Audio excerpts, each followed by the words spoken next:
Sunday, man. I know you're nervous for the Rams, but you got to be a little enthusiastic after being there. Bro, that game atmosphere was ridiculous. The energy, the electricity. That place was rocking. Anyone was there, and a lot of the Super Buck fans were there too. The Buck. Tampa Tones. We are joined by lead goon tonight, host of the Pat and Aaron Show of WDAE, Pat Donovan. And it sounds like Stunna is bumbling a little bit. Going to put him on mute for a second until that gets a little cleared. But we're joined by Pat It looks Donovan. like Stunna's hanging out with Cheech and Chong in a car with the windows up or something over there. It does look like we got a little... No, my camera's broke.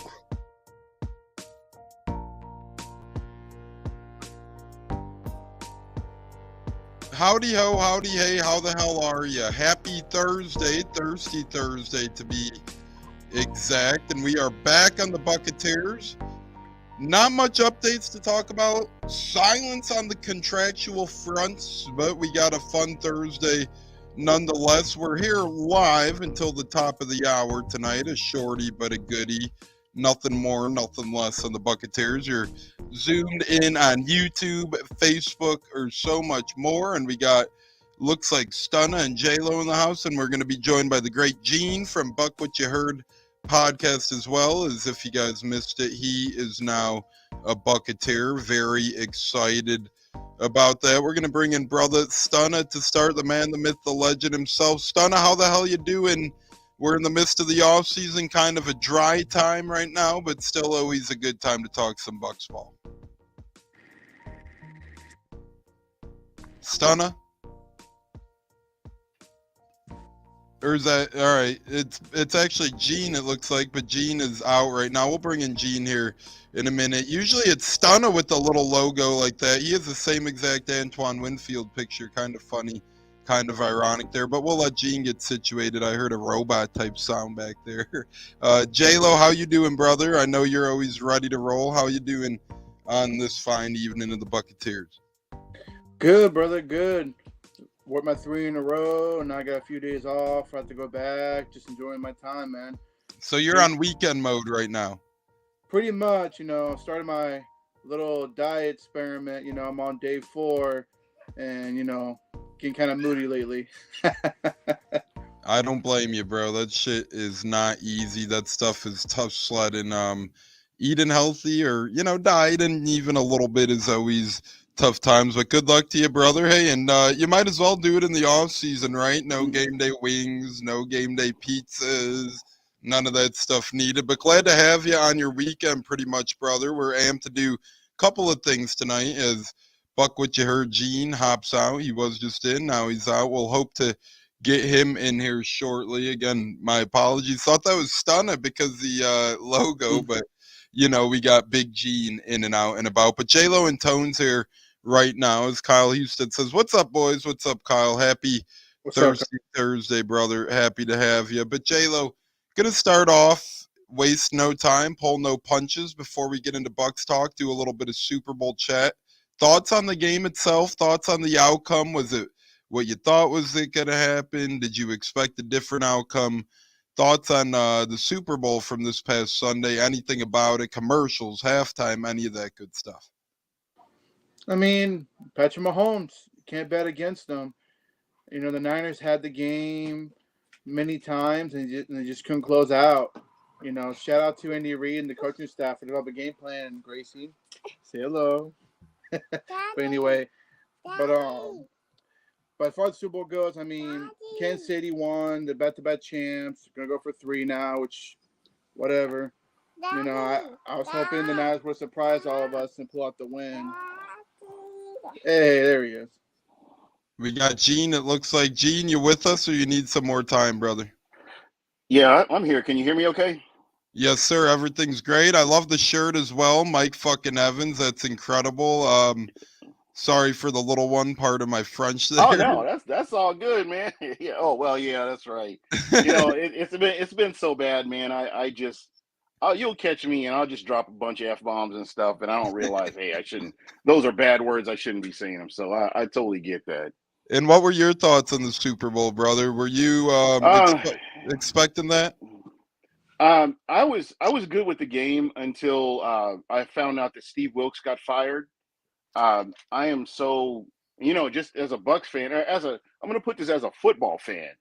I am totally insulted that Steve Wilkes has been screwed over 3 times in a row. We'll Hmm. start with the Cardinals, then we come to the Carolina Panthers, and then you end up with the San Francisco 49ers, in which he improved that defense. Regardless of what anybody's going to say, he improved that defense. And it wasn't the defense's fault that the offense couldn't put Kansas City away when they had the opportunities, and they had multiple opportunities. They got a turnover. They got a 3-and-out. They were Kansas City punted quite a bit. There were opportunities out there for that offense to go down and do what they do. Because this is the strong suit of Kyle Shanahan, and here we are, and this guy can't close the deal. So this is second time, mind you, that he's been to the Super Bowl. Same team, same blueprint. That Kansas City's blueprint hasn't changed. It's that nobody can beat them. So Yeah, so all I can say is Kyle Shanahan needs to look in the mirror rather than looking at his defensive coordinator. yeah, he surely does. As my apologies right there. A little thirsty, got myself knocking things over. But Gene, I agree. Steve, that was embarrassing to fire him. I think he's a total scapegoat for that 49ers team, as you alluded to. Not his fault that Shanahan seems to be running into this problem. And quite frankly, as you alluded to as well, he's been screwed 3 times now. Arizona, he got a one and done with the rookie quarterback. That's unheard Yeah, of. You give the man a mm, rookie QB, you give him more than one season. That's a rule of yeah. thumb. I Carolina, will say in the Cardinals' behalf, that was the Patrick Mahomes effect, because they saw a chance to get a quarterback that they thought was on the same level as a Patrick Mahomes with Kyler Murray. But mentally, you're talking about two totally different quarterbacks mentally. And I always say check up from the neck up, and that's pretty much what it is. When you look at Patrick Mahomes, it doesn't matter if he's down. It doesn't matter. It doesn't matter if his defense isn't doing what they're supposed to. It doesn't matter if the play calling isn't working to what he wants it to. He's going to find those adjustments and he's going to make it work. yeah, and I agree with that too. Everyone had Mahomes syndrome after Mahomes came out, and everyone thought that, hey, if we draft this guy in the first round, he will be the next Patrick Mahomes. So I do agree with you there. He changed the way people look at quarterbacks for sure. As we're joined by Jake Summerai, Andrew Hernandez, John Ariola, good crowd here on Facebook, especially. I We're mean, think about it. You got Trey Lance. Trey Lance. They looked at Patrick Mahomes syndrome again. mm-hmm. Kyler Murray, um, and Trey Lance. There's one more quarterback that was along those lines, but Chicago. Who's Chicago's quarterback? Fields. Feel, yep. Fields. Again, this is the Patrick Mahomes effect, where you see guys that have a good arm, they can make plays with their legs, and they're thinking, "Oh, I got the next Patrick Mahomes." Chicago should be embarrassed that they didn't draft him when they had the chance to, and they went after Trubisky's, but that didn't work out for him. So it is what it is. And now we'll see if Chicago takes another swing at the apple this year with a Caleb This is a Williams. bad idea. This is a bad. You're going to hear it first right here on the Buccateers. I'm going out here, hot take. Caleb Williams is not the answer. Mentally, the guy is weak. I don't think he's ready for the NFL. I don't think he's ready for the reporters. I don't think he's ready for the fans. I don't think he's ready for the criticism.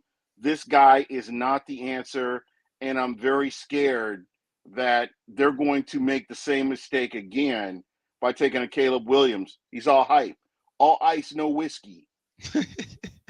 I could agree with that. I think I'd rather have Jaden Daniels personally, but I you was know, about to say Jaden Daniels. I think he's the best quarterback in the draft, in my opinion, if you were going to take somebody number one. But I do agree Exactly. with you, Gene. Sorry to interrupt you, but I do agree with No, you you're good. on the Caleb Williams being a mistake. I think Fields is fine in Chicago. I think if they were smart, they would trade down and get more draft capital. Or if they can't trade down, then you take that receiver from Ohio State, Marvin Williams Jr. You bring him in, you add another weapon for Justin Fields. If I were the Bears, sorry, Pat, you mentioned Caleb Williams, and I agree with you 100%, man. Not a smart move by the Bears if they make that pick. Yeah, it's just not, the tape don't lie, man. And when you go back and watch him in how he handles situations emotionally, he's just, I mean, this is the NFL is a different animal than college. And you're talking about this guy, he's going to have to deal with it 17 times out of the year. And there's a lot of pressure on him to get to the playoffs right out the gate. And I just don't think he's built for it. Yeah, and we'll see where that goes. I totally agree, though. He seems like he's been a shell uncracked a little bit at the college level. Speaking of shell uncracked, I agree. I think that, 49ers played very good. Real quick, my thoughts on the Super Bowl. I think that holding Mahomes to one touchdown should never get you fired. MVP of that game to me was Harrison Butker. He had an incredible game, hitting long field goals, short field goals, equating a huge field goal total. So kudos to the Chiefs. Sad to see the disgusting tragedies happen yesterday at the parade. Sorry for anyone who was there. My heart and prayers go out to you if you were affected by that by any means. Just too much to be said and too little to be done at this point. But we are here. If I can, real quick, and I'm glad you brought that up. There was a DJ that she lost her life because 2-3 assholes had a dispute with each other.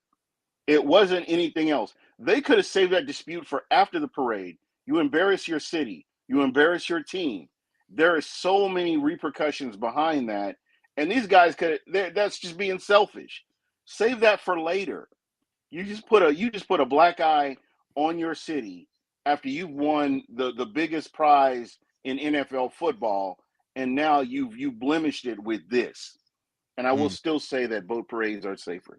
But that's neither here nor there. I'm just saying, I got to throw this out here and a shout out to her and her family and her fans and, everybody, that knew her, because obviously she was a very big, bright spot for the Chiefs Nation and the Chiefs Kingdom, as they call themselves. And it's a shame that she lost her life over something that she had nothing to do with.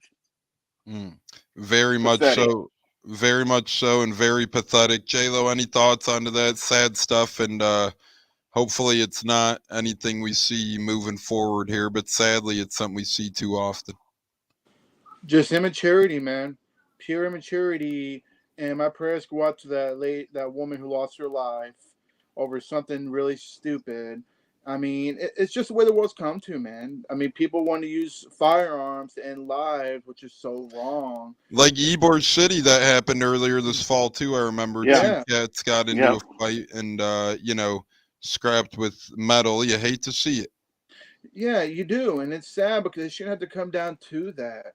It's a celebration. And it was freaking Valentine's Day. Maybe those people were lonely, but still, you're at a parade celebrating your football team for winning a third Super Bowl, and you get into confrontation and you start shooting. It's the stupidest thing. Idiotic. And I work at a hospital and I see it all the time. And I pray and hope that people with gun violence, you need to end it, man. There's so much more to life than ending some innocent people's lives because you can't hold in your emotions and problems. And that's where the world's come to, which is why many people like myself don't go many places anymore, because the world just ain't safe what it used to be. It's sad. I'm sorry. I'm sorry, but if it's your time to go, it's your time to go. Personally, and I don't mean to be morbid, but I'm not going to let some terrorists keep me from doing what I want to do. It's just my personal opinion. I'm going to get out there and I'm going to enjoy myself. As long as I'm not part of the problem, I want to be part of the solution. And, you can get out there and go to these things. Like, everybody that was able to go to the Super Bowl in Ray J, they didn't let anything, hold them back. They got out there and went, the boat parade and just, a lot of the things that, you miss out on. And again, this is where we have to be our brother's keeper. And, hey, why are you doing this? We have to ask that question. And again, these guys, ruined because of some being selfish. They ruined a great event. Yeah, they sure did, and I agree with you there, Gene. I'm not going to let this stop me from partaking in things and helping try to make a difference. I mean, whether it's one place or another, just gone too soon and poor people in the background are caught in crossfires. There was an incident by me a couple months back. Someone got they were arguing over a bar tab about an unpaid pizza. Someone pulled out their gun, accidentally shot it, killed the other guy. It's like, what are you guys doing? You know, you got to be better individuals and have more decency. If you can't handle your drinking, maybe don't drink. That could be some people's problem as well. But just sad stuff. We all give our thoughts and shout out to everybody involved, and hopefully, you guys, you Uh, know, and I Kansas and City I could recoup. and I hope that this serves as a lesson for people to be more vigilant. To try to talk people out of doing stupid stuff rather than just letting this stuff play out the way it did.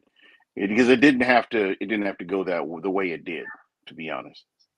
No, it surely didn't, as Gene alludes to. That's a great Gene from Buck What You Heard, by the way. I was running a little late to the show, so we did have some technical difficulties to start on my end. Usually we will be streaming live. My apologies, though, fellas. Didn't see the behind-the-scenes stuff, but usually we'll be streaming live from Buck What You Heard YouTube as well, so be on the lookout for that. We had a great debut last week on both Buccateers, Buck What You Heard YouTube. Right now, you guys are tuned into the Buccateers on either YouTube or Facebook, and we're going to be shifting into some Bucks talk here. Then we got some fun stuff, including the hot seat challenge led by Gene. We're going to do some games where all three of us get a certain dollar price, and we could only bring back certain Bucks free agents. We're going to put our Jason Lightcats on. But first, Yeah. we're going to talk about the silence around contracts, whether it's guys like Winfield, Mike Evans, and I personally think Winfield's going to guarantee get the franchise tag before they try to extend him. But we got Christopher Cole in the house as well. But between Evans, Baker, Winfield, Chase McLaughlin, it's been pretty silent, fellas. J-Lo, first, I want to get your thoughts here on the situation regarding the contracts and the silence around it so far. I know there's a deadline of February 19th, I believe, when the new league year officially changes over and the old league year closes. They can't get these guys in contract extensions anymore, so they could hit the open market guaranteed then. Thoughts on the current contract and situation with the Bucks and their incoming free agents? Yeah, I mean, it's a little questioning, wonder why nothing's getting done just yet. But I'm fully confident that Baker Mayfield will be resigned before the free agency starts. I really feel confident Light's going to get a deal done to get it going, start getting the band back together. Mike Evans, I think, will be the trickiest one. Maybe he does have expectations to test the free agent market, go out there, get a number, and then present it to Jason Light in the front office saying, hey, the ball's in your court. Can you match this or give me more? It just really depends. But at the end of the day, I'm not stressing on it too much. I really think deals will be done a lot sooner than later. It's just got to be a little patient and play the wait and see scenario. So, like our coaching situation, as we fill assistants as well, just be patient and good things shall come of it. Gene, what say you with the silence around the contract? I think Baker will probably be the first in line as well. Then you would hope Evans to follow. Not really grouping Winfield in that, as he's all but guaranteed to be the franchise tag, pretty much, at least seemingly so. That would make the most sense. Personally, I trust Jason Light. 100% trust Jason Light. We've seen the magic that he's worked throughout his tenure as a Tampa Bay Buccaneer, and since they've been going on this playoff run, he's really shown what he can do. I don't know if you guys remember Vita Vea getting signed in the middle of the season. Nobody even knew they were in the talks, and then all of a sudden you have Vita Vea signed. So once again, I have to, regardless of how I feel about it, I have to take a step back. Jason Light is the general manager, and we talked about this last week, and what I thought of Jason Light. And Jason Light is a guy I 100% have confidence in, and I believe that he will, and things will work out to where we will have a very competitive team out there. Yeah, I have confidence in Jason Light too, and he has a great surrounding core as well with Spytech, with Greenberg, with all those guys. Very Yeah. great front office, and a couple gals up there as well. They do incredible jobs honing down the front zone. But no, I agree. I have full faith in them as well. I think starts with Baker, trickles to Mike, franchise tag Winfield, and all that sorts of things. But I think the contracts come sooner than later, and I think we get the one before the deadline with Baker, and then I think we're going to paint a picture in Mike Evans' head about where he should sign. Gene, real quick thoughts on filling in the assistant coaching staff and kind of the silence there. You know what? I'm very confident in what Todd Bowles could do. Again, when I had to take a step back and look at the history of the Bucks to see where they are right now, to Mm-hmm. realize that we're in a very special position. Because I mean, I can't think of any other coach. It wasn't Dirk Cutter, it wasn't Lovie Smith, it wasn't Shiano, it wasn't Raheem Morris. After the Super Bowl, it wasn't Gruden, it wasn't Sam Weish. I mean, we could keep going on and on to all these coaches that have been in positions to do something with the team, but only Todd Bowles has been able to come in, and he went to the playoffs despite Byron Leftwich, and he was able to make something happen. So, very comfortable with where we are right now. Mm-hmm. Really, personally willing to sit back, let everything play out. I know a lot of people are freaking out. Oh man, Baker, and I saw something where Baker Mayfield going to the Atlanta Falcons. I'm like, get the hell out of here. Just let it play out. And to all these clowns, and I'm sorry, you guys are clowns, that think Mike Evans is going to the Jets, Mike Mm. Evans going to the Giants, Mike Evans going to Green Bay. No, no, no, it's not happening. So let's move on. Go look at T. Higgins or somebody else around the league, but Mike Evans ain't going nowhere. Yeah, and I have faith in Todd Bowles, both coach and staff and personnel wise as well. He's done very well. He's well respected. If you ask a lot of players who have played under Coach Bowles, they'll more than have his back. They'll more than endorse his coaching style. So, players will want to come back and play for Bowles, and coaches will rally around Bowles as well. He's 1-for-1 in offensive coordinator hires. Dave Canellis is a hell of a hire. I fully trust him with our special teams coordinator hire. Although some might not be fans, hey, he probably has a method to his madness there. And then getting Liam Cohen as offensive coordinator as well, I think that's going to gel and flow real well with Baker Mayfield and the likes of that. And I am a fan of the offensive line coach hiring and Kevin Carberry as well. I know some people overlook those positional coaches, but being a former NFL lineman, I always like that experience. As Christopher Cole says, Light will go by the franchise tag amount on Baker and Antoine Winfield and start there in the parameters of contracts. Well, Winfield, I agree. It's a little different on Baker because the quarterback position is so hostile with money. But I do agree that, Light's going to have a starting point. But as Gene said, I trust Light. I'm not really worried about him getting the job done. At the end of the day, he's going to do what's best for this team. No, I'm not really worried about Atlanta or Pittsburgh and Mayfield. And no, I'm not really worried about Mike Evans going anywhere either. It's, to me, these receivers are divas. The Bucks haven't had that problem in years. I don't see Mike Evans starting to be a diva now, in the No. latter stages of his career and really bicker over seemingly it would only be a couple $1 million at that. And we all know Tampa has a lot lower taxes than most of the other teams out there as well. So you could really make sense of Mike Evans coming back.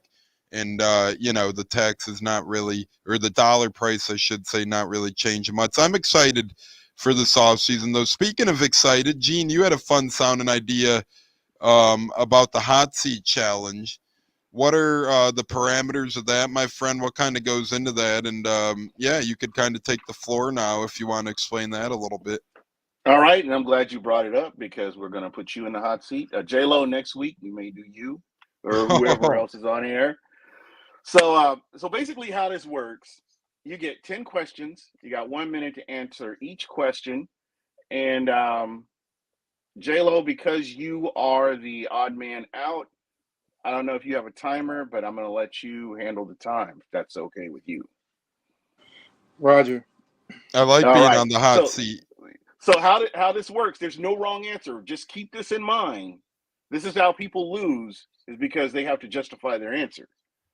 But the questions are buy or sell. Questions are contender, pretender, and it goes around the league. It's basically a lot of questions pertinent to the playoffs and how teams ended up this season. And so it's a real cool thing. So what I normally do, ask the first question, then the timer starts. So J-Lo, let me know when you're ready. Are you ready? Almost ready. 1 second. All right. Yeah, no problem. I'm warming And I up will my thinking over here. All right, whenever you're ready. All right. So are you ready, my friend? I'm ready. I'm ready to rock and roll, brother. Let's do it. All right, here we go. First question. The Dallas Cowboys will win the Super Bowl next year. Buy or sell? I'm selling. I don't think All they'll right. win. Lamar Jackson will win a Super Bowl in his career. Buy or sell? I'm buying. Kyle Shanahan is an elite play caller. Buy or sell? I'm buying. The Buffalo Bills contenders or pretenders? Pretenders with McDermott. With the Carolina Panthers hiring Dave Canales, will they be contenders or pretenders? Pretenders. The Chiefs are a dynasty. Buy or sell? Buying it. The Bucs can get value at the 26th spot in the draft. Buy or sell? Buying that one big time. The Bucs will be fine without Devin White. Buy or sell? Buying it. Aaron Rodgers is an elite quarterback. Buy or sell? Buying it. Out of all the injuries this season, Joe Burrow will go. All right, man. One last question. All right, last question here. I'm just going to put it out there because I was almost there. Out of all the quarterback injuries this season, Joe Burrow will be comeback player of the year next year. Buy or sell? Buying it. All right. Get some buyers. That's just how it goes, man. And, again, there's no wrong answer. And you don't have to justify your answer. You just put your answer out there. So what do you guys think? I like that. I think it's a fun game, and it gets you talking about the world of the NFL. It really gets you to think about things that, in the limelight, you may be like, hey, I kind of think that's an easy one. But then when you're on the hot seat and you get asked it, it doesn't seem so easy. It's like, I don't know, man. Lamar Jackson, will he win one? Sure, he probably should, but that's a tough question. I personally don't think he will. Yeah, I don't think he's built for it. I think he's a good regular season. I don't know if you guys follow basketball. He reminds me of James Harden because you're good and you're putting up all these gaudy stats during the regular season, but when you get to the playoffs, when it counts and when it matters, and you don't do anything, that's just kind of you're talking about a totally different scenario. Well, let me ask you this about Lamar Jackson. I mean, when can you tell me when he had a breakout game in the playoffs? Tell me one breakout playoff game. He hasn't. That's the whole thing. He's a regular season quarterback. That's kind of how Peyton Manning's the majority of his career was. He was putting up all these gaudy numbers like Drew Brees did. Drew Brees won a Super Bowl, but after that, he just put up all these Madden-like numbers and didn't do anything. And it's funny because I compared Lamar and Manning a couple weeks back as being on the same trajectory in terms of, hey, both are great regular season guys. They have the MVP titles. Eventually, Manning got over the hump. I called Mahomes a Brady. It took Manning a couple years to figure it out, but he eventually was able to crack that. We'll see if Lamar Jackson is ever able to crack the Mahomes. And, oh, by the way, now you got Mr. Harbaugh in the AFC as well, and who knows how good him and Herbert could look collectively. So, the AFC, you're going to have your hands full over there. But yeah, Gene, I thought that was a very fun game. Very good questions and whatnot. I had a lot of fun in that. I'm looking forward to J-Lo's ass being on the hot seat next week. Go ahead, Jim. My bad. Go ahead. Oh no! I was gonna say I'm glad you brought up Harbaugh in San Diego, or Jesus, in LA.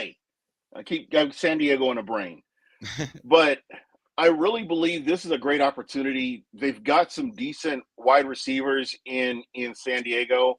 I still think you need to shore up the wide receiver position. I know everybody talks about Keenan Thompson and what all he does and what he brings to the table, but the guy can't stay healthy. And you can't mention he keeps wanting everybody to mention him in the same breath as Mike Evans. Mike Evans is just that guy. I mean, each year 1,000 yards, and Keenan Thompson's on the sidelines and he's injured, and he can't get out there. And I always say the best ability is availability. If you ain't got that, you could be as talented as you want. If you're on the sidelines, you're not doing your team any good. So again, if they can get that wide receiver room shored up and they can get somebody that's durable enough to make it through the season, I think you're looking at a squad that can make some noise and they can shake up that AFC West.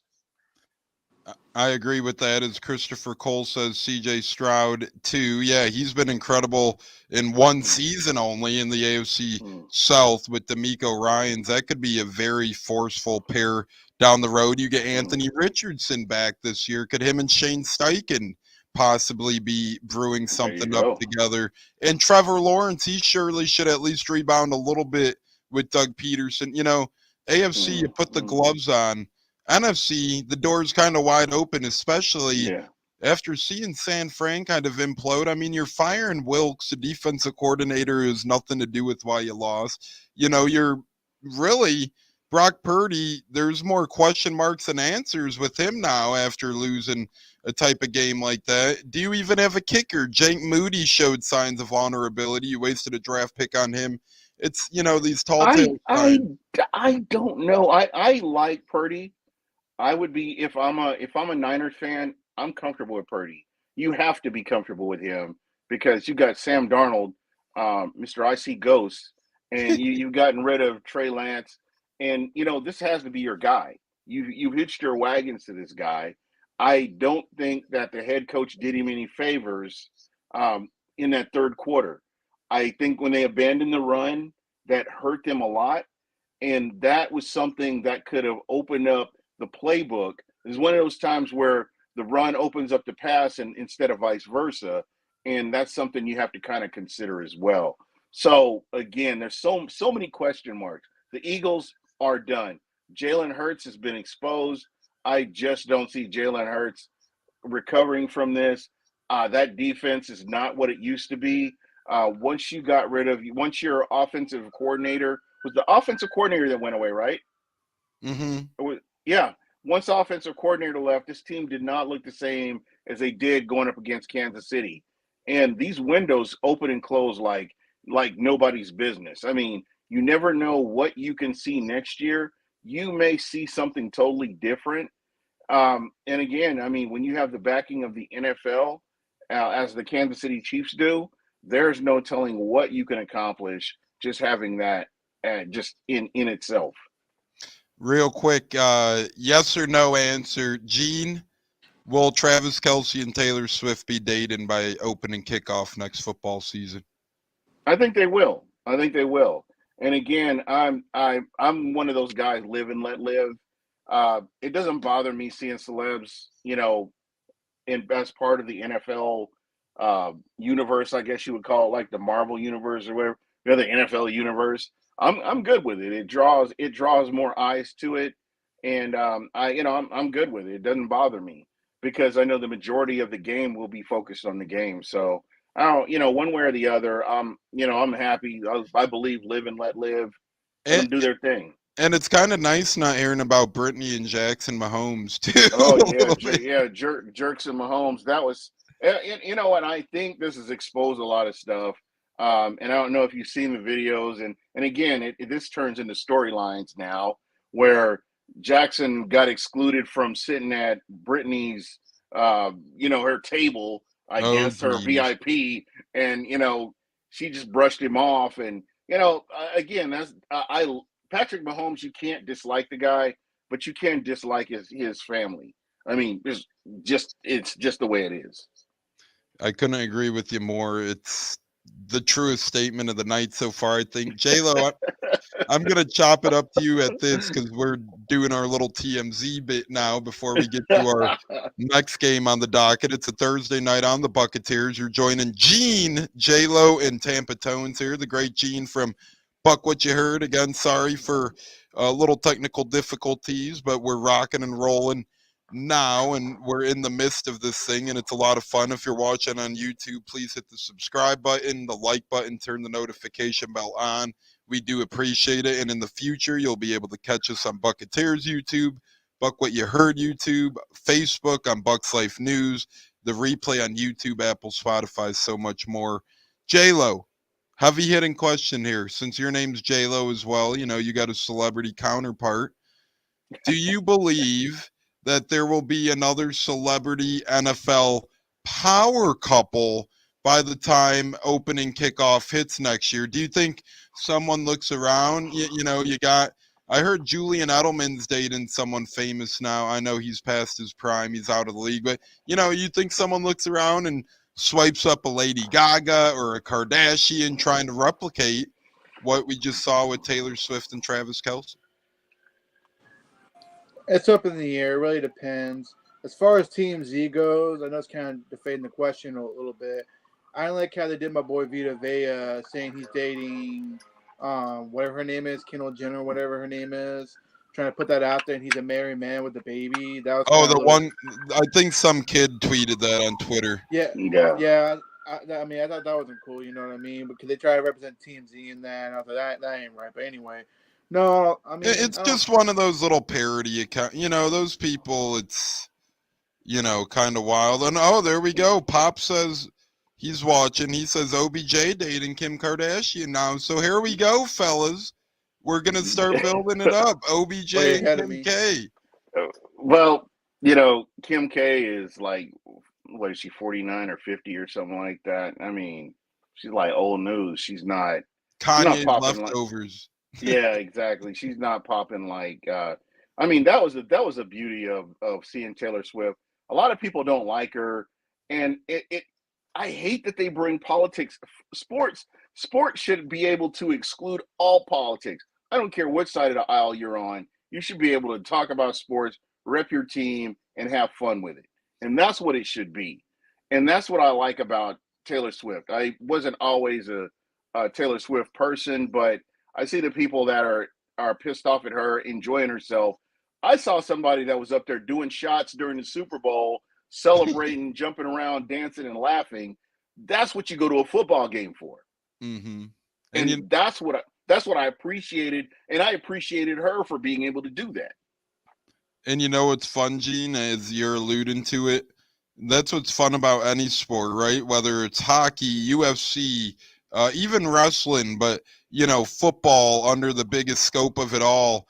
You go to sports and you don't really, for at least those 3 hours or so, doesn't matter what the hell the person behind you believes in, doesn't matter what they look like. As we got my man El Monito Fabricio comments, I'll be dating Jennifer Lopez before the next Super Bowl. My man Fabricio calls it right now. He's going to be dating. Good thing you didn't say this, J-Lo. I would have got a little worried, but oh, thank God, no. J-Lo has a fan out there, but no, Gene, I couldn't agree more. That's the beauty about sports. Who the hell cares what you believe and what you look like, what creed you are? That's a beautiful thing about sports, brother, whether it's on the baseball field or the football field. So I agree, not that I'm a Swift fan or even a fan of, her being around, but at the end of the day, I don't care. It's not like I'm going to bitch about football because they're showing her. It's not like I'm going to be like, I'm turning this damn thing off because they're showing Taylor Swift. It's like, whatever, man. I see plenty of people that piss me off on my TV, whether it's, games or commercials or this or that. I'm not going to let it change anything. Why would we? Exactly. And see, that's what I think we all as fans need to collectively come around to that. I mean, when I look at politics, drags everybody down. That's why I don't watch the news. I don't get into all that. I'm gonna get off my soapbox here in just a second, but I will say this: I don't care what her politics are. I genuinely don't. She's out there. She's having fun. She's there with Travis Kelce's parents. Everybody's having a good time. They bring in a little ice spice, and that box is where you wanted to be. That I don't know if it's an owner's box or wherever they were. That was where the party was at, and that's why you kept panning back up there. They were all doing shots, and I mean that looked like a good time at a football game. And those are the types of things that make me happy. And I was joking around saying, "Oh, I'm not going to Arrowhead." I'll definitely be at Arrowhead next year to watch the Chiefs play the Bucks. I just think it'll be a good time, and I will be here where I'm not traveling, so I'll get out and enjoy the game personally. So I'm definitely looking forward to that. Oh, there he is. Oh, there he goes again. Gene cut out momentarily. We'll see if we could get. I'll lose you guys. Yeah, what's up, Gene? We just lost you for like 20 seconds or so. We might have lost Gene there. He'll be back, I'm sure. J-Lo, real quick. I tend to agree. Thoughts and El Gato joining as well, saying Cowboys are trash. Okay, out of nowhere, El Gato from the top rope. But J-Lo, thoughts as we put a bow on this entire Swifty conversation? I'm getting a little too much celebrity wooziness. No, I mean, it don't bother me either. I mean, I don't really care who people get annoyed by Swift or whoever is involved in the game. To me, it brings more people involved that never really watch football, but they try to attempt to watch it. That's the way I look at it. Good for Kelsey and Swifty. Let them be happy. Who cares? You know what I mean? And as far as Argato, that's my brother. It wouldn't surprise me. He's a big Cowboy hater. He hates the Cowboys. El Gato's the man. That's my brother, man. He's anyone who says Cowboys are trash is a friend of mine. All right. He won't be at that stadium in Dallas because then I might have to jump in the fight and defend him. Yeah, and we want to keep our paws clean because we might be squatting up in Detroit. Me, Pops, you. It sounds like Gene, maybe Stunna. We can maybe get a crowd deep in Detroit. So we're gonna have to save our. Dan Campbell will probably rally up a crowd and cry and be on the lookout for Bucs fans that weekend. Cody Crybabies. Cody Rhodes Crybabies. But I do hope we get Gene back. I know he was having technical difficulties. If we waited to start the show, maybe it would have ran a little smoother. But hey, what can you do? We told the peeps 6:20, so we had to be on the ball 6:20 Eastern here on the Buccateers. But J-Lo, this game's going to be fun. I loved Gene's game as well. And for those that missed it, you could catch a replay.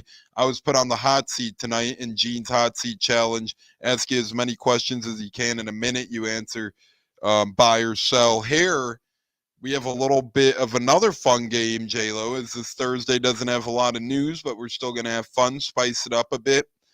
I call it the GM Cap Challenge. Cap for two things. Cap for A, you got to fit under this cap, and B, it is a challenge. So that's why I call it the GM Cap Challenge, because you get a salary cap of $10 and you got to cap it all in to your budget. And all these different players are tiered into different prices, and you only have $10 to spend. You could go under, but you can't go over, J-Lo. So here's how it's going to be. You're Jason Light, put your general manager cap on, and you have $10 to spend. Obviously, it's going to be a lot more than that. Sorry about that. No, you're good. I'm loving it. You made your way to Florida. You made your way to Ray J. Welcome home. We lost you for a little bit, but you already know.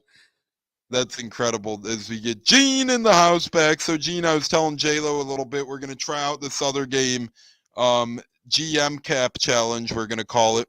You get $10 in hypothetical money. Obviously, if you're really Jason Light, going to be a little bit more zeros behind the fact than that. But you get $10, and different players are tiered into different price ranges. You could spend exactly $10, under the $10, however you want to slice and dice it, but you can't spend over the $10 in negotiating with these players. So we're going to let J-Lo go first, and Gene could kind of think about it as we go along here. And this is how you would construct your off season with all of these guys. So general manager J-Lo, you have $10. Here's your $10. The following players are grouped off into this price range. Reminder, you could spend it how you want. You could buy 2 players in the same price range, 3 players in the same price range. You just can't go over the $10 mark. Here you go. $4 players. Mike Evans and Antoine Winfield. Those are going to ring you big bucks. Those are going to ring you $4. $3 tier. Baker Mayfield and Levante David. Some other really good players are going to cost you $3. So you got Evans and Winfield at 4.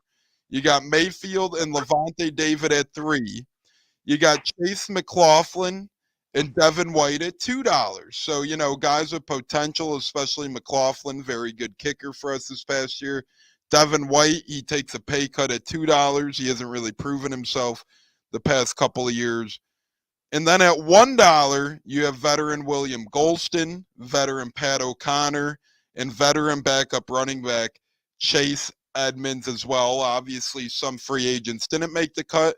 That's okay. And obviously, it's meant to be strategic, right? We could get all these guys back, sure, but this is meant to be a fun game where, hey, if you're forced to only spend this much money, you might not be able to get all these guys back. So, J-Lo, once again, you have $10. You could buy who you want, no matter the price range.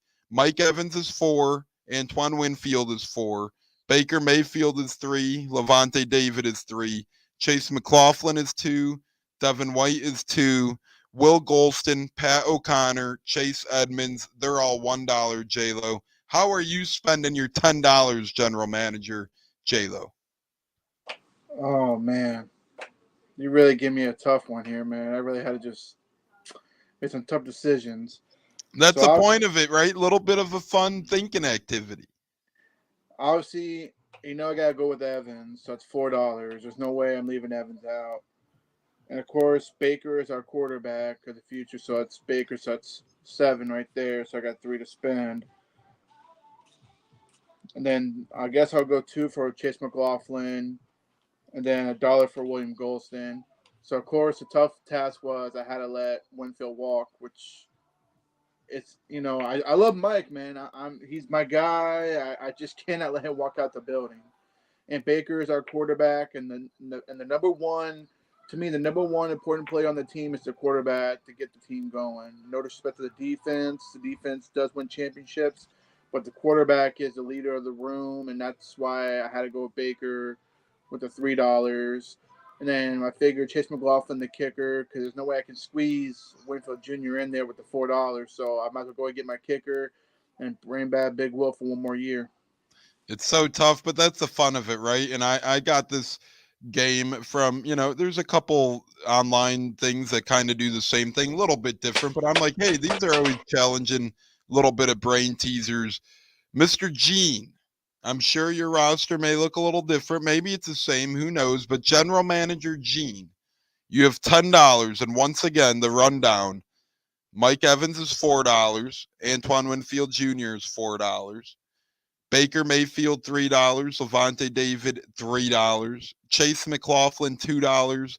Devin White, $2. Will Golston, Pat O'Connor, and Chase Edmonds are $1 each. Friendly reminder, J-Lo spent all of his 10.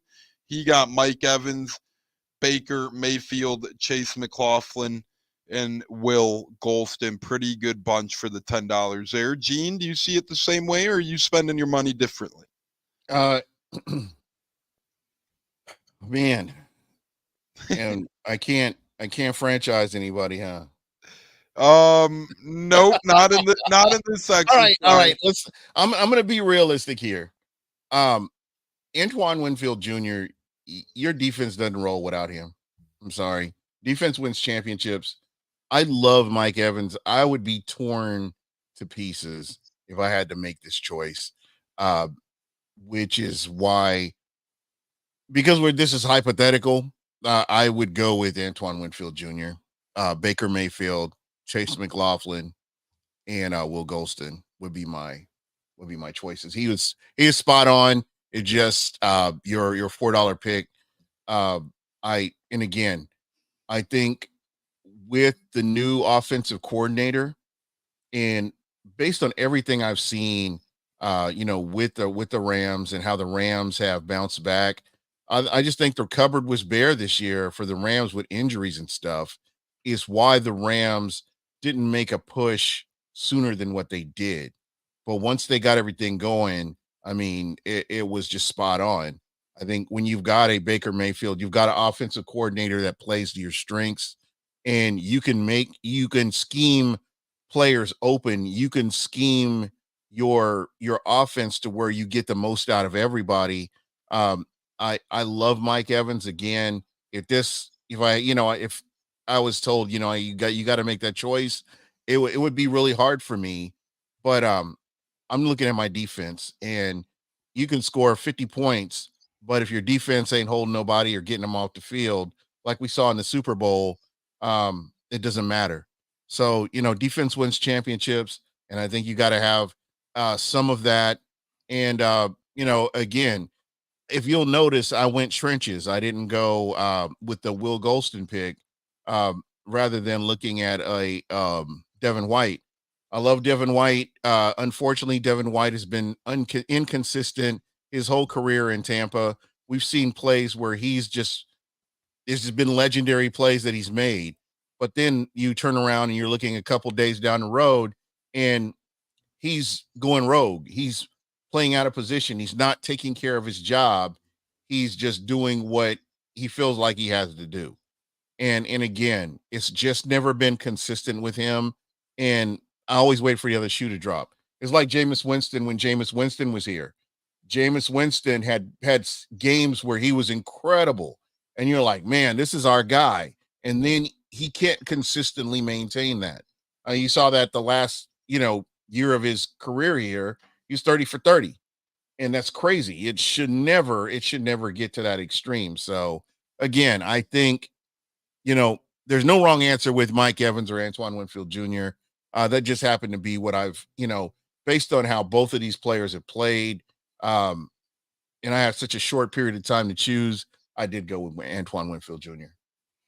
Yeah, and we're gonna maybe do this, in the coming weeks as well, but change the prices, players around, kind of like it, maybe up it a little bit, maybe give you guys a little more budget to work with as well, and see what we could construct. And also, by the way, out there, we're kind of, we're getting our feet wet, but we're gonna, when the calendar flips from February to March a little bit and the off season becomes a little more concrete, so will our schedule as well. We're kind of rolling with Thursdays and Sundays right now. It's Thursdays we're used to Thursday night football. Sundays we're used to football, kind of helping get through the beginning stages of the off season by coming at you guys on football days. But as time goes, we're going to see what works best for the co-host altogether, seemingly, and all that good stuff. So be on the lookout for, a couple times a week, us coming at you with concrete schedules. I know a couple times a month we might do Man Cave Mondays, those sorts of things. As our guy Edward Boss is joining us on Facebook as well. Hey,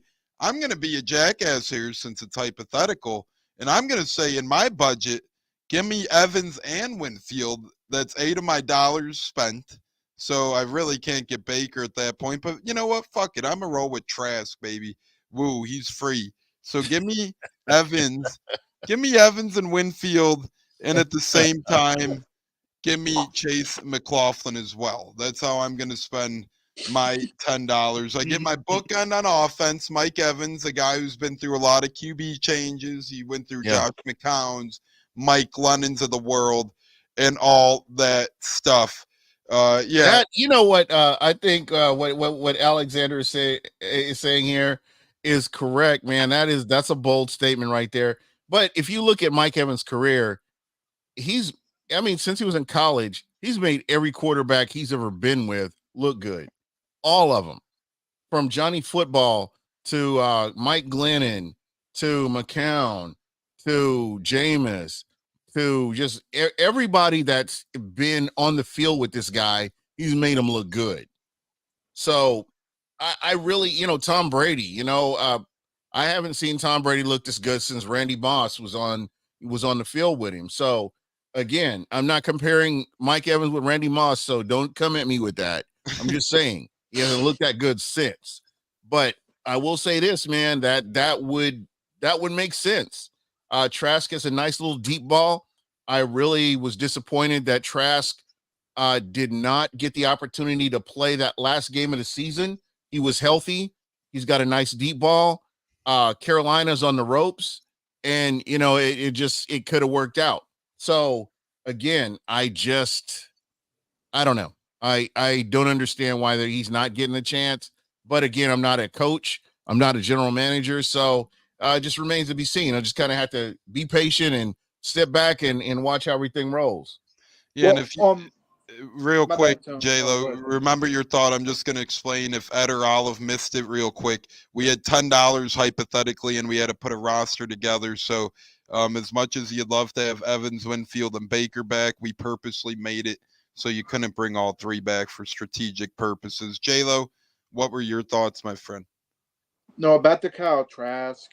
I know there's some fans that don't like him, don't really, believe in him and stuff It's like that. college. That's a college thing. That's in. I promise you, 90% of those fools, I say fools, don't like him because he went to Florida, and that's all it is. But Exactly, but see, if you follow Kyle Trask's career, okay, he's always been the backup, coming at the right time to take over, and he shined. That's what he did at Florida. Either way, I mean, Felipe France was horrible, and then Kyle Trask came in and he perfected the offensive system that Dan Mellon run, and then now he's backing up between Brady and Baker Mayfield. I mean, you never know what this guy's gonna do. God forbid Baker goes down to injury next season coming up. Kyle Trask can come in there and do just as well as Baker Mayfield. He can sling the ball and the deep ball, and he's got some legs. He got some wheels for a big guy. So that's all I gotta say about Trask. Don't sleep on Trask. He's gonna be a good backup for this coming season, and when he comes in, he'll be ready to play. I'm not worried.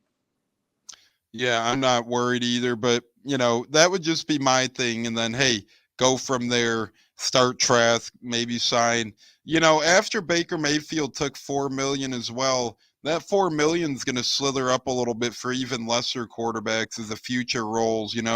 Guys like, I don't know, just off the top of my head, say Mitch Trubisky's of the world now, they're still going to probably make 5 or 6 million somehow. It's going to get absurd. just not in Tampa. No, just not in Tampa, please, for the love of God. I remember when one of our co-hosts last offseason or two was lobbying for him to come here. I'm like, no, this guy's as broken as a bag of potato chips. There's a reason why he's been in Chicago, Buffalo, Pittsburgh, and he's only on year 5 or 6. And it's not like Buffalo and Pittsburgh sought after his services. He just really had no other place. I believe once he went to Pittsburgh, he was a journeyman. And you guys, a journeyman is, I know people are throwing around game manager and all that stuff, but a journeyman is a journeyman. Kind of like Joe Flacco. Joe Flacco made the most of his opportunity. I don't think Joe Flacco is not a starter. I don't want to get into Joe Flacco because he basically was handed something he didn't earn. But it's just one of those things where, some quarterbacks like that, I would just rather not see them. But when you step back and look at Baker Mayfield's career, Baker Mayfield got hurt and he played hurt, which damaged his stock. Mm-hmm. And that really, that was huge right there. I mean, when he was in Cleveland and he's playing with a messed up shoulder, I think it was a messed up shoulder is what he had. Yep, it was. And it just damaged his stock and everybody thought the guy was a bum. The guy was not a bum. I mean, he took the Cleveland Browns, who were playoff proof. He took them to the playoffs. So, he showed what his potential was. He got in the right system. He got the right wide receivers, and he changed some things around. I really believe that, if you surround him with the right pieces, I think he's going to be just fine. And the one thing that I will say about Baker Mayfield, I did not realize until watching him, he can read defenses. Mm-hmm. And we got spoiled with Tom Brady. We know he could read defenses just because we've had Jameis Winston and all these other guys that, for over a decade of just subpar quarterbacks. Josh Freeman couldn't read that guy couldn't read a defense. But again, it's, it just goes back to, where he started in college. But I'm not going to get into that. My point here is that you've got something special with Baker Mayfield. And, just him playing hurt and what he was able to accomplish hurt. It just gives you hope for the future. Yeah, and Gene, you're not lying there, and clearly everybody saw that too, because obviously you could misdraft guys, you could take guys ahead of other guys, but if you're taken ultimately ahead of guys, that means at least one team has enough faith in you that you have more potential than the guys behind you in the draft. And when Baker Mayfield was drafted in 2018, I know hindsight's a lot different, but he was the number one overall pick, including over guys like Josh Allen and Lamar Jackson. And I know time has been told that probably wasn't the smartest or wisest of picks, but it still holds true. Cleveland made that decision for a reason. They saw something in Baker that they didn't see in Allen and that they didn't see in Lamar. And it's really not Baker's fault that he had like 30 million offensive coordinators his first 5 to 6 years in the league either. So sadly, again, this year, it's going to happen to him again because I am faithful he'll be back in Tampa. But at least for the first time ever, it's with another former OC he did have, right? Liam Cohen coming over to Tampa. So that'll be interesting. I'm looking forward to Baker to at least. That's why I want Thad Lewis back real bad as QB's coach. I want Baker to at least get that little bit of continuity and comfortability in Tampa. And that's why I sure as hell want Mike back, because Mike and Chris are the two best wide receivers you could really ask for to be on your team.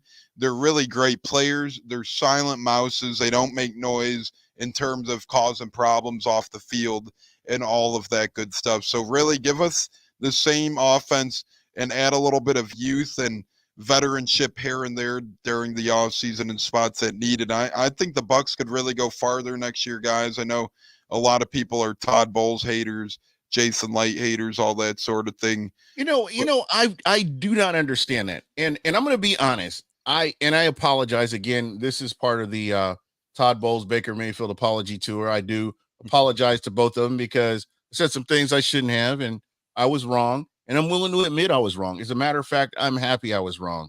You know what? Todd Bowles is doing his thing. Todd Bowles is not the New York Jets Todd Bowles. Todd Bowles has made, he's made calls. He got this team back to the playoffs. They had a slide that would have wiped out the majority of the NFL teams this year, but they recovered from that slide with their quarterback. Everybody got together, played as a team, and went on into the playoffs and won a game in the playoffs. And they should have won another game in the playoffs, but we won't get into that either. My point here is that Todd Bowles has made great decisions at times that have ended up in wins, that have ended up, putting this team in a position to succeed. And I think once they can clean up some of the drop passes and some of the penalties occurring wrong place, wrong time, I think this is a team that you really have to really look out for next year. And I cannot wait to see what Jason Light does in the draft. I mean, when you look at Kalijah Cansey, Yaya Diaby, KJ Britt, they're just different players. Izian, all these different players that they brought in, we weren't talking about in the offseason before the draft, and you got all these guys coming in. Now, this year, you've got a lot to look forward to as well. There's a lot of potential players that could come in and help this team day one. So just excited to see that and what this team is going to look like, when we get to OTAs and camp. Yeah, I couldn't agree with you more. J-Lo, thoughts on what Gene said? As Pop says, good point there. Wonder in history how many teams went 1-6 stretch. You know who didn't survive that type of stretch? As Pop said, wonder how many made the playoffs after that. The Eagles didn't survive that stretch. Yeah, sure, they made the playoffs, but that's because they started the year so good, but they got their asses kicked to us on the road, which was incredibly fun game. But a lot of teams don't recover from that. Yeah. And oh, by the way, a lot of people forget the Buccaneers. You have the Cowboys, you have the Eagles, you have the Lions. They're all good teams. They're all fun teams, the 49ers. But the Bucs are the only team in the NFC to make the playoffs at 4 consecutive years. And by the way, we've done it with 2 different head coaches now, too. One offense, one defensive head coach, Bruce and Todd. This team's had a lot of changes over those 4 years, including a guy named Tom Brady. And still our fan base was nuts. I mean, if any other team Say if the 49ers in a 4-year span had Shanahan for 2 years and a new coach for 2 years. Say the 49ers lost their greatest player. Let's say Christian McCaffrey was lost in that time span. Say a couple other things happened. So many people would be making excuses for him, her, this and that they don't make for the Bucs. Is our man Jay Edwards says so much sexy on my screen. Big J runs one of the best tailgates in Tampa Bay. We appreciate that. I know he's talking about Eugene and J-Lo. There's not much flashing on over here. Hey, sassy and sexy right here. J-Lo, thoughts on not only Jay's comment, but kind of put a bow on what Gene said about this team as well. Hey, we're going to make a damn good run next year, too. I mean, the sky's the limit right now for this team. People were hating on Todd Bowles for a long time. Even I had my moments where I had my doubts. But at the end of the day, you got to give the man a chance. You got to give the man a chance to go out there and make his case. He had a bad experience with the Jets, but the Jets are a bombshell freaking organization. They're a So of course grenade. he wasn't going to be successful, But he came here. He came here under Bruce Arians, and he got his opportunity. And he's making the best of it. He's got a good GM. He's got a great fan base as far as, some of the fans out there. And he's got good owners, because there are some shitty owners I could throw out there. But the fact is that Bowles is in the perfect position right now to maybe possibly win a championship. We don't know. I mean, we're looking far ahead here. But right now, there's a light in front of us instead of darkness. There's a Jason light. There you go. J-Lo, you were spot on, man. I saw people saying the Bucs would have one win, and I haven't roasted anybody that I should, but there are if you're talking about other fan bases, I watch podcasts. I love podcasts because to me, that's, and I, folks, you don't have to just look at Bucs podcasts. There's so many out there, so much good content out there, and it gives you a better understanding of your division, or even the NFL, or even the NFC or the AFC. There's just a lot of good content out there. But there are a lot of people that missed on the Bucs. I had people saying the Bucs would get one win. I saw a lot of 2 wins. I saw a lot of 5 wins, but mostly 1, 2, and 5 was a majority of what I saw before the season even started. And the Bucs were picked to be at the bottom of the division by all of them. There was nobody that said, oh man, the Bucs are going to beat New Orleans out and they're going to win the NFC South. Never saw that. So what Tampa accomplished with their head coach, with their general manager, and the players he brought in, with the players themselves playing as a team collectively, just having that culture, that winning culture from when Tom Brady was here, I have to say that as well. That gives you hope right there. I mean, there's a direction this team is going. This team has an identity. I mean, with Rachaad White, who knows? You may get another running back in to help Rachaad White. There's a lot of stuff that they can do, but they have a direction that they're going to go.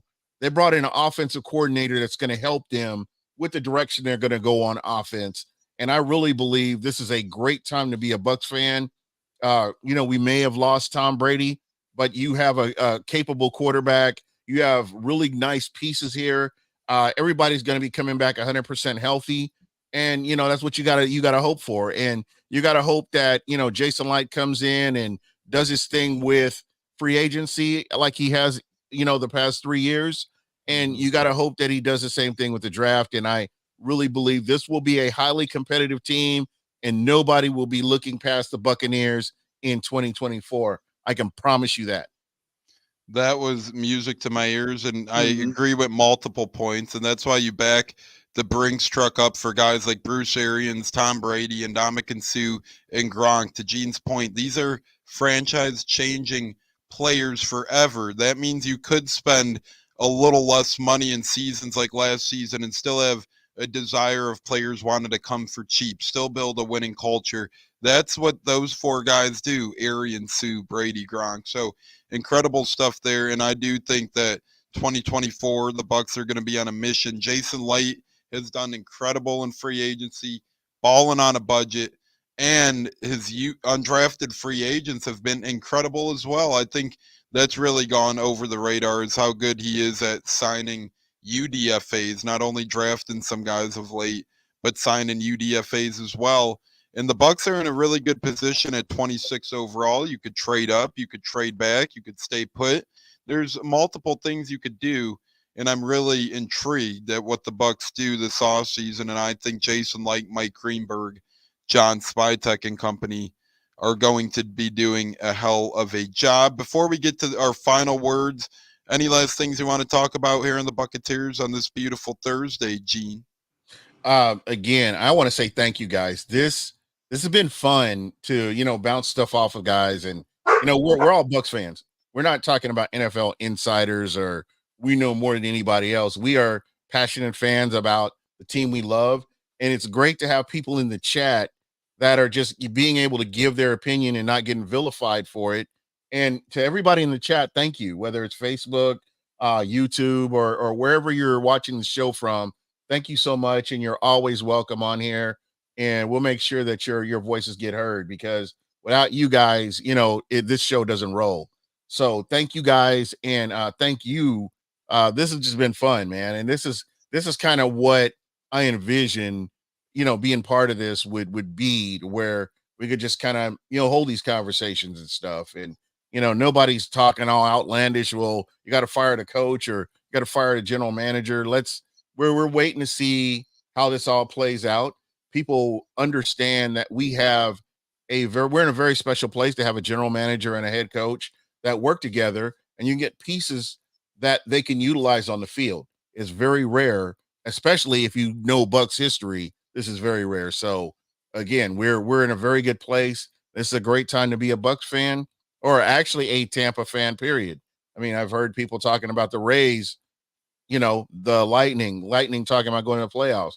These are great things. It's a great time to be a Tampa fan, period.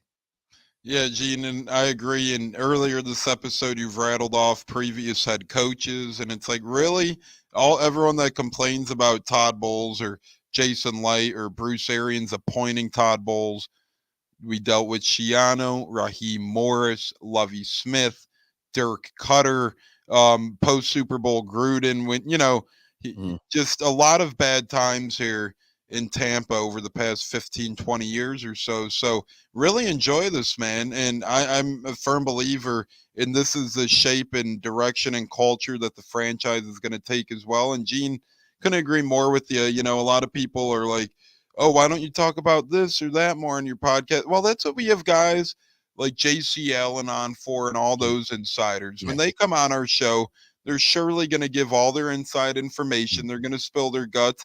And once in a blue moon, if we ever are inside info on something, like Ryan Jensen practicing before the playoffs a couple of years back, thanks to our guy Jay at Bucs Life News, we will go ahead and share that. But we're not going to be like, oh, we're breaking news here, talking X's and O's here. When there's a time, there's a place. And we talk about things we want to. We're three great Bucs. Well, 7 of us here on the Buccateers. That's another thing.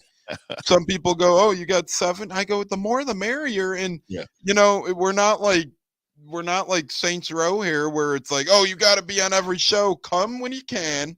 Speak your mind freely and talk with the brothers, because it's honestly a great time. And Gene, it's been 2 episodes. I know you've been on more, but it's been awesome, brother. And I'm sure J-Lo would say the same. No, agreed. Nah, Gene, I always appreciate the knowledge, man. Like I said, I love coming talking about football. I'm not always going to be right, but, I enjoy being correct. That's the beauty of it right there, what you just said, because to me, that's the problem with social media. Everybody's got to be right. Mm-hmm. That's why you see all the first. Yeah, or first or right. Or I would say I'd put that all together. Yeah, true. You're right. and that's why you see all these mock drafts and stuff. Oh, yeah. And somebody's like, oh, yeah, 2 years ago I was right about this, or I was right. Who cares? It's about wins and losses. The Bucs won a Super Bowl in 2020, and, nobody saw that coming. Again, it's just one of those things. You got to get in there. You got to appreciate what you have and enjoy having a team in your city, because there's a lot of cities that don't. So to me, this is huge. I would rather be wrong. That's why I say there's the Baker Mayfield Todd Bowles apology tour, which I will be apologizing on every single show, because I've been wrong. He took this team to the playoffs. They won a playoff game, and they went further than I expected them to. I mean, they exceeded my expectations. So No, I will be irritated if he makes certain calls, but at the end of the day, that's our head coach, and we got to be, you got to work with that. And I agree with you. And you know what happened with me before he came to Tampa? Was I the biggest of Baker fans? No. But you know what I do? I rally around our quarterback regardless. When Trask was drafted, might be a stupid thing financially, I bought his jersey. When we brought in Baker Mayfield, I asked for his long sleeve shirt. I just want to support my guys. I don't care if I had previous beefs with them, whatever it might be. If you're donning the red and pewter and you're not an absolute jackass that's, causing people to hate you, then I'm going to love you. And as soon as we sign Baker, my mentality changed in him on day one. But I'm like you. I'm not afraid to say, hey, before Baker came to the Bucs, I'm not going to pretend like, oh, I was some kind of Baker stan and I was baking with him and I was lobbying for him here. Absolutely not. But the day he signed, the minute he signed, I was 100% on board. And that's what you got to do. And same thing with Todd Bowles. I wanted Bowles to get promoted over Leftwich personally, and I've always liked Todd Bowles. But, there were times where I kind of, not during the season, me and J-Lo mapped out chances for the Bucs. But before the season, I'm like, Todd Bowles has to reach this threshold to keep his job. Why would I ever set parameters like that? It's none of my business demanding wins and expectations out of Bowles. So it's been pleasant surprise after pleasant surprise here with this Bucs team. And as Gene said, I'd rather be proven wrong than be a jackass and lie about my rights. J-Lo, what say you before we get to the final words? As always, man, it seems like we've been talking 10 minutes. I wanted to try and cap this at 7 Eastern. It's 7:41 Eastern, and we're still going strong. J-Lo, give us your thoughts. I mean, it's all entertainment, baby. I love it. I'll spend the whole day talking about football, man. but anyway, but anyway. Uh-oh. Can you hear me? Can you hear me? Yeah. Yep, I could. As I was saying, at the end of the day, back to what you were saying about Todd Bowles and stuff like that, we wanted him to succeed. And like we talked about all season long, I root for my team to win. I don't want them to lose for a freaking number one pick. If you want your team to lose, it's losing mentality. That's just the way I feel. I know some fans don't agree with it. Tones and I be going back and forth all season on the same page with other Buccateers on here and other fans, that want Caleb Williams, I want this quarterback. No, you got the pieces now. Win when you can. I don't want to go back to the basement. I want to stay at top. Yeah. Look at Bryce Young. Panthers tanked and not tanked, but they traded all that for the first pick, took Bryce Young. You never know what the hell you're getting in the draft. Look, we got Tristan Wirfs as the fourth left tackle, technically the fourth tackle in that first round when we took Wirfs. We got Kalijah Cansey in the mid-20s last year. You best bet your ass if we were top 10, we probably wouldn't have taken Cansey last year. So it's about letting the chips fall where they lay, appreciating the draft. I'm pretty sure the Colts and Texans are fine with letting Stroud and Richardson fall to them, opposed to going up and trading all this stuff for Bryce Young. So, guys, enjoy it. Trust in Light, trust in Bowles, trust in Gene, J-Lo, and Tones here on the Buccateers. J-Lo, final word, and then I'll give mine. Then we'll end with the great big Gene giving his.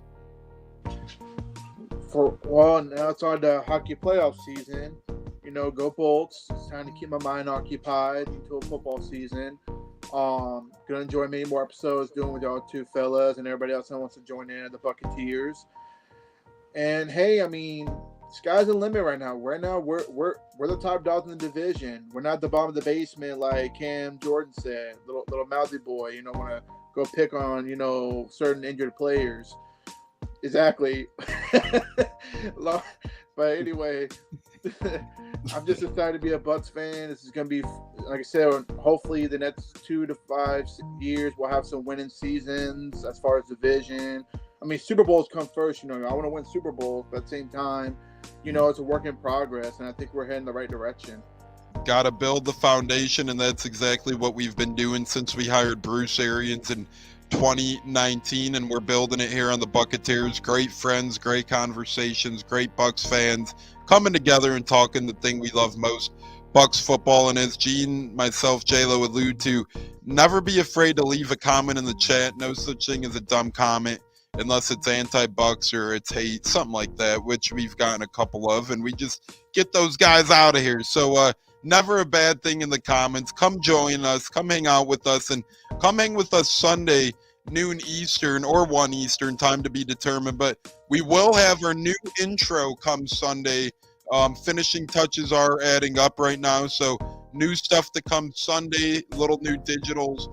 We got to upgrade it, update it, all that fun stuff. But always a pleasure talking with you guys. And as Gene said earlier, it's really the chats and conversations made by the people who listen to our pod, follow with it on social media, or watch us here live on this Thursday who make it great. Thanks for joining the Buccateers. Until Sunday. And Gene, send us home, brother. Final word. It's been another pleasure here with you tonight. All right, everybody. Thank you so much again for checking us out. This has been so much fun. Cam Jordan, this is for you. I'm glad you got to watch Donovan Smith, 2 Super Bowl rings to your 0. Enjoy yourself. Hopefully you're sad in the off season, and just prepare for your TV career, because Super Bowl ain't it. Yeah, Super Bowl ain't it, and I know you're salty. As Gene said, we passed up on you. We won a Super Bowl. You didn't. In your face, you're a fucking clown. And Tom Snook, my man, saying Buck's going to sign Baker to a big contract. We'll answer that more thoroughly Sunday for you. I'll write that down. But short answer is yes. They're going to give him 3 to 4 years at pretty premium dollar. But it's been a great episode. Gene, any last word on Baker for like 10 seconds long? 10 seconds long. Hey, I look forward to seeing him here next year. And again, I apologize, man. I was wrong about you. J-Lo, 10 seconds on Baker. And take it home. You bet your ass he's going to be re-signed. We put the offensive coordinator in there. All the players are around him. Baker's here for the long haul for at least 3 to 4 seasons. 3, 2, 1, fire the damn cannons. Touchdown, Baker Mayfield, Tampa Bay. We're keeping him here. Gene, J-Lo, and Tones in the house. Huncho, Stunna, Cat, and Bucko will be with us over the offseason. We love you guys. Stay safe. Stay blessed. Peace out. Gene and J-Lo, stay up, my brothers. I'll talk to you guys soon. And fuck the Saints.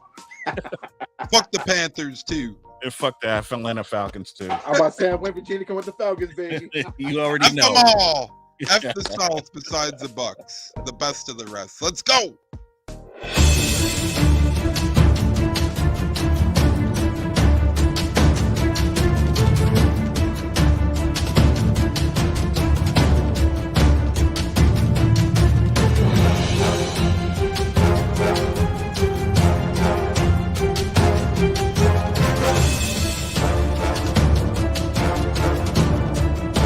Game on Sunday, man.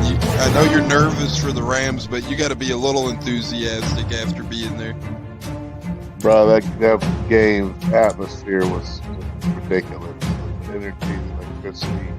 That place was rocking. Anyone was there, and a lot of the Super Buck fans were there too. Meat Buck. Tampa Tones. We are joined by Lead Goon tonight, host of the Pat and Aaron Show of WDAE, Pat Donovan. And it sounds like Stunna is bumbling a little bit. Going to put him on mute for a second until that gets a little cleared. But we're joined by Pat It looks like Donovan. Stunna's hanging out with Cheech and Chong in a car with the windows up or something over there. It does look like we got a little. No, my camera's broke.